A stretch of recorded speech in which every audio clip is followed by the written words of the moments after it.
ನಮಸ್ಕಾರ ವೀಕ್ಷಕರೇ, ಚಿಂತಾಮಣಿ ತಾಲೂಕಿನ ಬಟ್ಲಳ್ಳಿ ಸರ್ಕಾರಿ ಪ್ರೌಢಶಾಲಾ ಆವರಣದಲ್ಲಿ 2025-26ನೇ ಸಾಲಿನ ಶಾಲಾ ವಾರ್ಷಿಕೋತ್ಸವ ಮತ್ತು SSLC ವಿದ್ಯಾರ್ಥಿಗಳಿಗೆ ಬೀಳ್ಕೊಡುಗೆ ಸಮಾರಂಭ ಹಮ್ಮಿಕೊಳ್ಳಲಾಗಿತ್ತು.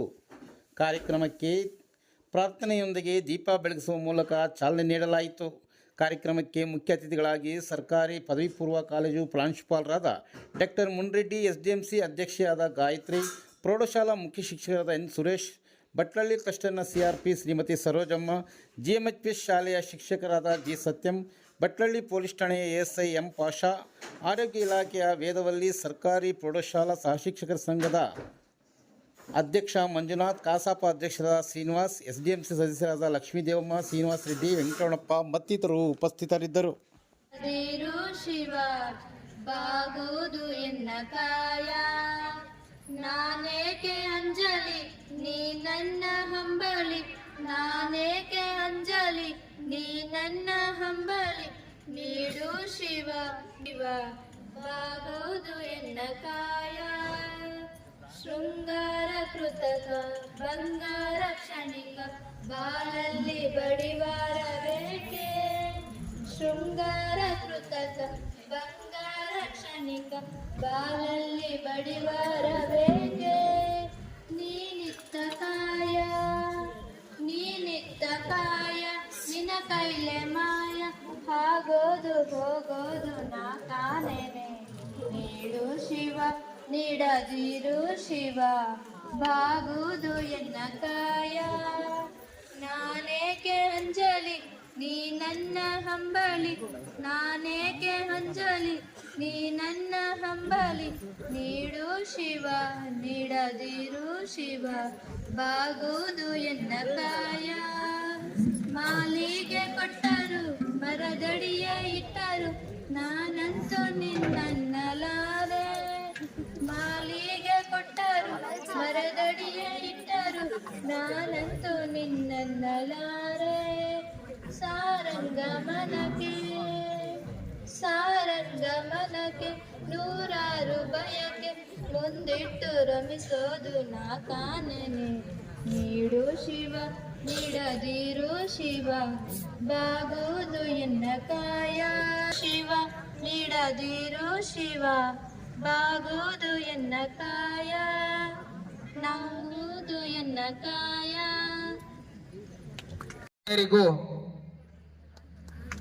ಚಪ್ಪಾಳೆ ಮುಖಾಂತರ ಧನ್ಯವಾದಗಳನ್ನ ಅರ್ಪಿಸಬೇಕು.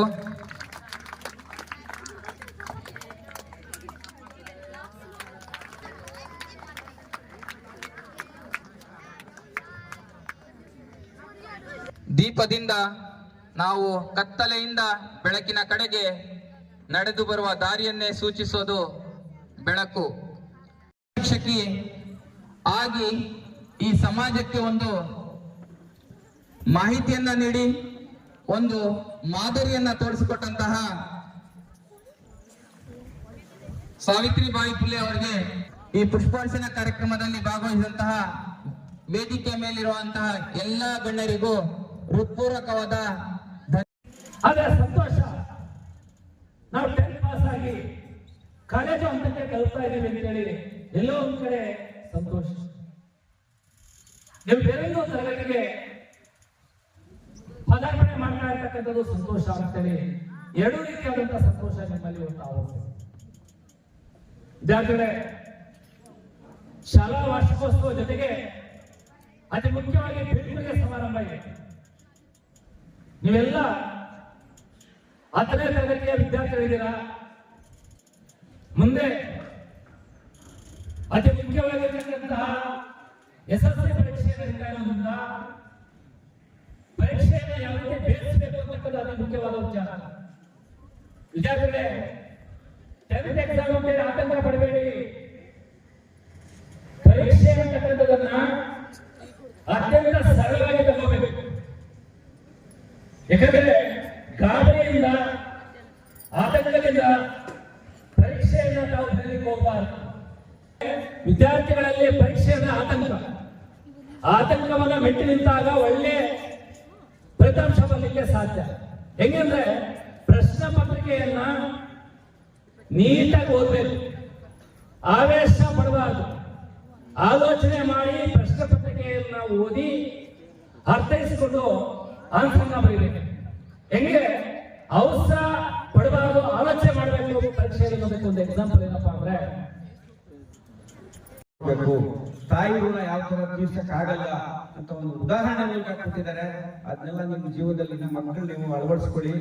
ಮುಂದೆ ನಿಮ್ಗೆ 18 ಮಾರ್ಚ್ 18ರಂದು ಪರೀಕ್ಷೆ ಇದೆ. ಆ ಪರೀಕ್ಷೆಯಲ್ಲಿ ಎಲ್ಲ ಚೆನ್ನಾಗಿ ಕಷ್ಟಪಟ್ಟು ಓದಿ ನಮ್ಮ ಶಾಲೆಗೆ, ನಮ್ಮ ಪಟ್ಟಣಗಳಿಗೆ, ನಮ್ಮ ತಾಲೂಕಿಗೆ, ನಮ್ಮ ಜಿಲ್ಲೆಗೆ, ನಮ್ಮ ಕರ್ನಾಟಕ ರಾಜ್ಯಕ್ಕೆ ಒಳ್ಳೆ ಫಲಿತಾಂಶ ಕೊಡ್ತೀರಾ ಅಂತ ಆ ದೇವರಲ್ಲಿ ಪ್ರಾರ್ಥಿಸುತ್ತಾ ನಿಮ್ಗೆಲ್ಲ ಒಳ್ಳೇದಾಗ್ಲಿ. ಹಾಗೆ ನಮಗೆ ಆತ್ಮ ಮಾಡ್ತೇನೆ ಗುರುಗಳಿಗೆ ಹೊಂದಿಸ್ತಾ ನನ್ನ ಭಾಷಣ ಮುಗಿಸ್ತೀನಿ. ಜೈ ಹಿಂದ್, ಜೈ ಕರ್ನಾಟಕ. ಕಾಯ್ತಾ ಇದ್ದೀರಾ, ಈ ವರ್ಷ ಎಲ್ಲ ತಾವು ಏನು ಕಲ್ತಿದ್ದೀರಾ ಆ ಪಠ್ಯದ ಜೊತೆಗೆ ಸಹಪಠ್ಯ ವಿಷಯಗಳನ್ನು ಕೂಡ ಈ ದಿವಸ ತಾವು ಪ್ರದರ್ಶನ ಮಾಡೋದಕ್ಕೆ ಕಾಯ್ತಾ ಇದ್ದೀರಾ. ಈಗಾಗಲೇ ಸಮಯದ ಅಭಾವ ಇರೋದ್ರಿಂದ ಮತ್ತು ಈಗಾಗಲೇ ಎಲ್ಲಾ ವಿಷಯಗಳನ್ನು ಕೂಡ ವೇದಿಕೆ ಮೇಲಿರುವ ಎಲ್ಲ ಗಣ್ಯ ವ್ಯಕ್ತಿಗಳು ಮನದಟ್ಟು ಮಾಡಿರೋದ್ರಿಂದ ತಮ್ಮ SLC ಪರೀಕ್ಷೆಯಲ್ಲಿ ಅತ್ಯುತ್ತಮವಾಗಿ ತಾವು ಅತ್ಯುತ್ತಮ ಫಲಿತಾಂಶವನ್ನ ಇಡೀ ಜಿಲ್ಲೆ ರಾಜ್ಯಾದ್ಯಂತ ತಾವು ಹೆಚ್ಚಿಸಿ ಈ ಒಂದು ಪಟ್ಟಣ ಶಾಲೆಯ ಹಿರಿಮೆಯನ್ನು ಹೆಚ್ಚಿಸಬೇಕಂತ ಹೇಳ್ತಾ ತಾವೆಲ್ಲ ಪರೀಕ್ಷೆ ಬರೀತಾ ಇರುವಂತ SLC ಮಕ್ಕಳಿಗೆ ಎಲ್ಲರಿಗೂ ಶುಭಾಶಯಗಳನ್ನು ಕೊಡ್ತಾ ನನ್ನ ಮಾತುಗಳನ್ನು ನಿಲ್ಲಿಸ್ತಾ ಇದ್ದೇನೆ. ಶಾಲಾ ಮಕ್ಕಳು ನಿಜವಾಗ್ಲೂ ನಾನು ಶಾಲೆ ಅಂದ್ರೆ ವಿವೇಕಾನಂದ ಶಾಲೆಯಲ್ಲಿ ಇದ್ದಾಗ ಯಾವ ಮಗುನು ತೆಲುಗು ಮಾತಾಡ್ತಿರ್ಲಿಲ್ಲ. ಬಸ್ ಹತ್ತೋವರೆಗೂ ಕನ್ನಡನೇ. ಆವತ್ತಿಂದ ನಾನು ನೋಡ್ಕೊಂಡು ಬಂದಿರೋದ್ರಿಂದ ಬಟ್ನಳ್ಳಿ ಮತ್ತು ಸುತ್ತಮುತ್ತ ಈ ಕಡೆ ಮುಂಗಾನಹಳ್ಳಿ ನಗರ ಪ್ರದೇಶಕ್ಕಿಂತ ಹೆಚ್ಚು ಕನ್ನಡ ಬಳಕೆಯಲ್ಲಿ ಒಂದು ಸಂತೋಷದ ವಿಚಾರ ಅಂತ ಹೇಳ್ತಾ ತಾವು ಹೆಚ್ಚು ಅಂಕಗಳನ್ನು ಪಡೀರಿ.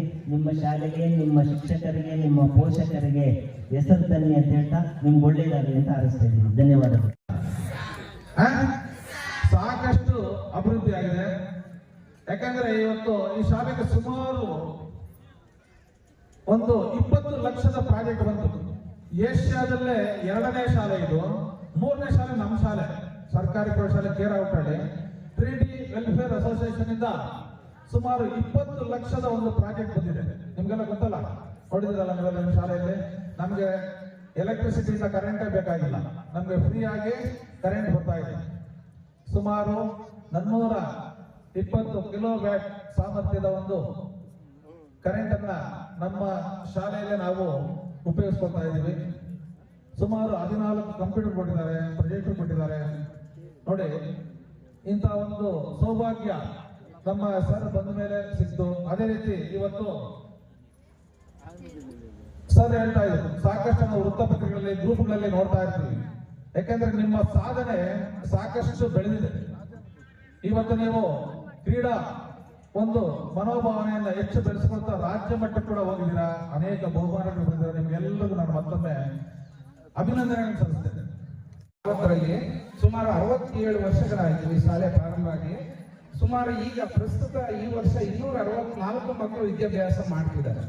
ಏನು ವಿಶೇಷ ಅಂದ್ರೆ ಕಳೆದ 10 ವರ್ಷದಲ್ಲೇ ಅತ್ಯಧಿಕ ದಾಖಲಾತಿ ಈ ವರ್ಷ. ಜೋರಾದ ಚಪ್ಪಾಳೆ ಬರಲಿ. ಕಳೆದ 10 ವರ್ಷದಲ್ಲಿ 2015ರಲ್ಲಿ ಮಾತ್ರ 250 ಸ್ಟ್ರೆಂತ್ ದಾಟಿದ್ದು, 2025-26ನಲ್ಲಿ 264 ಮಕ್ಕಳು ದಾಖಲಾತಿದ್ದಾರೆ. ಅದರಲ್ಲಿ ಕನ್ನಡ ಮತ್ತು ಆಂಗ್ಲ ಮಾಧ್ಯಮ ಎರಡೂ ಇದೆ. ಜೊತೆಗೆ ಈ ಶಾಲೆಯಲ್ಲಿ 113 ಮಕ್ಕಳು ದಾಖಲಾಗಿದ್ದಾರೆ ಈ ವರ್ಷ. 100 ಅಂದ್ರೆ ಒಂದು ಶತಕ ದಾಖಲೆ ಕಂಡ ಏಕೈಕ ಪ್ರೌಢಶಾಲೆ ನಮ್ಮ ಸರ್ಕಾರಿ ಪ್ರೌಢಶಾಲೆ. 100 ಮಕ್ಕಳು ದಾಖಲಾಗಿದ್ದಾರೆ, 113. ಇನ್ನೊಂದು ವಿಶೇಷ ಏನಂದ್ರೆ, ಈಗೆಲ್ಲ ಪೋಷಕರು ಸರಿ ಹೇಳ್ತಿದ್ರು, ಎಲ್ಲ ಸರ್ಕಾರಿ ಶಾಲೆಯಿಂದ ಖಾಸಗಿ ಶಾಲೆ ಕಡೆ ಹೋಗ್ತಾವ್ರೆ. ಆದ್ರೆ ನಮ್ಮ ಶಾಲೆಯಲ್ಲಿ ಈ ವರ್ಷ 38 ವಿದ್ಯಾರ್ಥಿಗಳು, ಆ 113 ವಿದ್ಯಾರ್ಥಿಗಳಲ್ಲಿ 38 ವಿದ್ಯಾರ್ಥಿಗಳು ಖಾಸಗಿ ಶಾಲೆ ಬಿಟ್ಟು ಸರ್ಕಾರಿ ಪ್ರೌಢಶಾಲೆ ಬಟ್ಟಾಳಿಗೆ ಬಂದಿದ್ದಾರೆ. ಯಾಕೆ ಬಂದಿದ್ದಾರೆ ನಿಮ್ಗೆ ಗೊತ್ತಿರ್ತಕ್ಕಂಥದ್ದು, ಕಳೆದ ವರ್ಷ ನಮ್ದು ತಾಲೂಕಿನಲ್ಲಿ 93% ಫಲಿತಾಂಶ ತಗೊಂಡು ಇಡೀ ನಮ್ಮ ತಾಲೂಕಲ್ಲಿ 3ನೇ ಸ್ಥಾನ ತಂದಿದ್ದೀವಿ. ಇಂಗ್ಲಿಷ್ ಮಾಧ್ಯಮದಲ್ಲಿ 95% ಫಲಿತಾಂಶ ತಗೊಂಡು ಆಂಗ್ಲ ಮಾಧ್ಯಮ ಬೋಧಿಸುವ ಸರ್ಕಾರಿ ಶಾಲೆಯಲ್ಲಿ ನಾವೇ ಪ್ರಥಮ ಸ್ಥಾನ ತಗೊಂಡಿದ್ದೀವಿ. ಜೊತೆಗೆ NMMS ಎಕ್ಸಾಮ್ ಅಲ್ಲಿ, ಅದು ನ್ಯಾಷನಲ್ ಲೆವೆಲ್ ಎಕ್ಸಾಮ್ ಅಲ್ಲಿ 2 ಮಕ್ಕಳು ಅತ್ಯುನ್ನತ ಅಂಕ ಗಳಿಸಿ ಆಯ್ಕೆಯಾಗಿದ್ದಾರೆ ನಮ್ಮ ಶಾಲೆಯಿಂದ. ಸೊ ಅದೇ ರೀತಿ ಮಕ್ಕಳು ಅನೇಕ ಕ್ಷೇತ್ರದಲ್ಲಿ ಸಾಧನೆಯನ್ನು ಮಾಡಿರ್ತಕ್ಕಂಥದ್ದು. ನೋಡಿ, ನಮ್ಮ ಮಕ್ಕಳಿಗೆ ಪ್ರಶಸ್ತಿಯನ್ನು ಪಡ್ಕೊಂಡ್ರು ಜಾನಪದ ನೃತ್ಯದಲ್ಲಿ. ಯಾವುದು ನಮ್ಮ ಜನಸಂಖ್ಯಾ ಶಿಕ್ಷಣ ನೀತಿ ಜಾನಪದ ನೃತ್ಯದಲ್ಲಿ ಜಿಲ್ಲಾ ಮಟ್ಟದಲ್ಲಿ ಪ್ರಥಮ ಸ್ಥಾನ ಗಳಿಸಿ ರಾಜ್ಯ ಮಟ್ಟಕ್ಕೆ ಮೈಸೂರಿನಲ್ಲಿ ಇರ್ತಕ್ಕಂಥ ರಾಜ್ಯ ಮಟ್ಟದ ಜಾನಪದ ನೃತ್ಯ ಸ್ಪರ್ಧೆಯಲ್ಲಿ ಭಾಗವಹಿಸಿರ್ತಕ್ಕಂಥ ನಮ್ಮ ಶಾಲೆ ಇಡೀ ಜಿಲ್ಲೆಯಲ್ಲಿ ಒಂದೇ ಶಾಲೆ ನಮ್ದು ರಾಜ್ಯ ಮಟ್ಟಕ್ಕೆ ಆಯ್ಕೆಯಾಗಿರ್ತಕ್ಕಂಥದ್ದು. ಮತ್ತೆ ವಾಲಿಬಾಲ್ ಅಲ್ಲಿ ನಿಮ್ಗೆಲ್ಲ ಗೊತ್ತಿರೋ ಹಾಗೆ ನಮ್ಮ ಶಾಲೆ ಪ್ರತಿ ವರ್ಷ ಒಂದು ಕ್ರೀಡೆಯಲ್ಲೂ ಕೂಡ ಈ ಭಾಗದಲ್ಲಿ ಮುಂಗನಹಳ್ಳಿ ಹೋಬಳಿ ಮಟ್ಟ ಭಾಗದಲ್ಲಿ ತುಂಬಾ ಹೆಸರು ಮಾಡಿರ್ತಕ್ಕಂಥ ಶಾಲೆ. ಈ ಸಲ ವಾಲಿಬಾಲ್ ತಂಡದಲ್ಲಿ ಜಿಲ್ಲಾ ಮಟ್ಟದಲ್ಲಿ ಪ್ರಥಮ ಸ್ಥಾನ ಗಳಿಸಿ ಡಿವಿಷನ್ ಲೆವೆಲ್ಗೆ ಹೋಗಿರೋ ತಂಡ ನಮ್ಮ ಸರ್ಕಾರಿ ಪ್ರೌಢಶಾಲೆ ಬಟ್ಟಾಳಿ ಬಾಲಕರ ತಂಡ. ಅದೇ ರೀತಿ ಈಗ ಬಹುಮಾನ ತಗೊಂಡ್ರು ರಾಜ್ಯ ಮಟ್ಟದ ವಸ್ತು ಪ್ರದರ್ಶನ ಸ್ಪರ್ಧೆಯಲ್ಲಿ ತೃತೀಯ ಸ್ಥಾನವನ್ನು ಗಳಿಸಿರ್ತಕ್ಕಂಥದ್ದು. ಜೊತೆಗೆ ನಮ್ಮ CRP ಮೇಡಮ್ ಹೇಳ್ತಿದ್ರು, ಇಡೀ ಜಿಲ್ಲೆಯಲ್ಲಿ ಇರ್ತಕ್ಕಂಥ SDMC ಅತ್ಯುನ್ನತವಾಗಿ ಕಾರ್ಯನಿರ್ವಹಿಸ್ತಕ್ಕಂಥ SDMCಗೆ ಬಹುಮಾನ ಕೊಡ್ತಾರೆ. ನಮ್ಮ ತಾಲೂಕು ಚಿಂತಾಮಣಿ ತಾಲೂಕಿಂದ 3 ಶಾಲೆಗಳು ಆಯ್ಕೆಯಾಗಿದೆ. ಅದರಲ್ಲಿ 1ನೇ ಸ್ಥಾನದಲ್ಲಿ ನಮ್ಮ ಶಾಲೆ ಇದೆ, ಸರ್ಕಾರಿ ಪ್ರೌಢಶಾಲೆ ಬಟ್ಟಾಳಿ. ಸೊ ಇದೆಲ್ಲ ಕಾರಣ ಏನಪ್ಪಾ ಅಂದ್ರೆ ನಿಮ್ಮ ಪೋಷಕರ ಸಹಕಾರ. ನಾವು ಗ್ರಾಮದಲ್ಲಿ ನೀವು ಎಲ್ಲ ಹಳ್ಳಿಗಂತೂ ನಾನು ಬಂದಿದ್ದೀನಿ, ಪ್ರತಿಯೊಂದು ಹಳ್ಳಿಗೆ ಹೋದಾಗ ನಮ್ಮನ್ನ ಅವ್ರ ಮನೆ ಅತಿಥಿಗಳ ತರ ಅವ್ರಿಗೆ ಊಟ ಕೊಡೋದಿರ್ಬೋದು, ನಮ್ಗೆ ಜ್ಯೂಸು ನೀರು ಕೊಟ್ಬಿಟ್ಟು ನಾವು ಸುಮಾರು ರಜದಲ್ಲಿ ನಾವು ಒಂದು 600 ಮನೆಗಳು ಭೇಟಿ ಕೊಟ್ಟಿದ್ದೀವಿ ಈ ಭಾಗದಲ್ಲಿ. ಮುಂಗನಹಳ್ಳಿ ಹೋಬಳಿಯ ಎಲ್ಲ ಮನೆಗಳಿಗೆ ಭೇಟಿ ಕೊಟ್ಟಾಗ ಅವ್ರು ಹೇಳೋದು ಒಂದೇ ಮಾತು, ಸರ್ ನೀವು ಬರಕ್ ಹೋಗ್ಬೇಡಿ, ನಾವು ಸರ್ಕಾರಿ ಪ್ರೌಢಶಾಲೆ ಬಟ್ಲಳ್ಳಿಗೆ GHS ಅಂದ್ರೆ ಫೇಮಸ್ ಈ ಭಾಗದಲ್ಲಿ. ಎಂತ ಗ್ರಾಮೀಣ ಭಾಗದಲ್ಲಿ ಕೂಡ GHS ಶಾಲೆ ಅಂತಾನೆ ಕರೀತಾರೆ. ಸೊ ಯಾಕೆ ಅಂದ್ರೆ ನಾವೆಲ್ಲ ನೋಡ್ತಿರುವಂಗೆ ನಾವು ಈ ಒಂದು ಮಕ್ಕಳು ಈ ಹರಿಯುವ ನದಿಯಲ್ಲಿ ನೀರಿದ್ದಂಗೆ, ಮಕ್ಕಳೇನಾದ್ರು ನೀರು ನದಿಯಲ್ಲಿ ಬತ್ತೋದ್ರೆ ಅಲ್ಲಿ ಜಲಚರ ಜೀವಿಗಳು ವಾಸ ಮಾಡ್ಲಿಕ್ಕೆ ಸಾಧ್ಯ ಇಲ್ಲ. ಅಲ್ಲಿರ್ತಕ್ಕಂಥ ಮೀನು ಇರ್ಬೋದು, ನೀರಿನಲ್ಲಿ ವಾಸ ಮಾಡ್ತಕ್ಕಂಥ ಆಮೆ, ಇದು ಮುತ್ಯಾದಿ ಜೀವಿಗಳು ಬದುಕಲಿಕ್ಕೆ ಆಗಲ್ಲ. ಅದೇ ರೀತಿ ಸರ್ಕಾರಿ ಶಾಲೆಯಲ್ಲಿ ಮಕ್ಕಳು ಇದ್ರೆ ಮಾತ್ರ ಶಿಕ್ಷಕರು, ಮಕ್ಕಳಿದ್ರೆ ಮಾತ್ರ SDMC, ಮಕ್ಕಳಿದ್ರೆ ಮಾತ್ರ ಪೋಷಕರು ಮತ್ತು ಅಡಿಗೆಯವರು. ಆ ನಿಟ್ಟಿನಲ್ಲಿ ನಿಮ್ಮ ಅಭಿಮಾನ ಮತ್ತು ಪ್ರೀತಿ ಎಲ್ಲ ವಿದ್ಯಾರ್ಥಿಗಳ ಪೋಷಕರು ನಮ್ಮ ಸರ್ಕಾರಿ ಪ್ರೌಢಶಾಲೆ ಬಟ್ಟಾಳಿನಲ್ಲಿ ಈ ವರ್ಷ ಕೂಡ 102 ಮಕ್ಕಳು ಪರೀಕ್ಷೆ ಬರೀತಿದ್ದಾರೆ. ಅವರೆಲ್ಲರಿಗೂ ಶುಭವಾಗಲಿ. ಎಲ್ಲ ಮಕ್ಕಳು 100% ರಿಸಲ್ಟ್ ಕೊಡ್ಬೇಕಂತ ನಮ್ಮ ಇಲಾಖೆಯಿಂದ DDP ಇರ್ಬೋದು, BO ಮೇಡಮ್ ಅವರು ಕೂಡ ಕಾರ್ಯಕ್ರಮಕ್ಕೆ ಬರ್ತಾರೆ. ಮಧ್ಯಾಹ್ನದ ನಂತರ ನಮ್ಮ ತಾಲೂಕು ಮಟ್ಟದ ಅಧಿಕಾರಿಗಳು ಕೂಡ ಈ ಕಾರ್ಯಕ್ರಮಕ್ಕೆ ನಮ್ಮ ಜೊತೆ ಜಾಯ್ನ್ ಆಗ್ತಾರೆ. ಸೊ ಈಗ ತಾನೇ ನಮ್ಮ ಕಾರ್ಯಕ್ರಮಕ್ಕೆ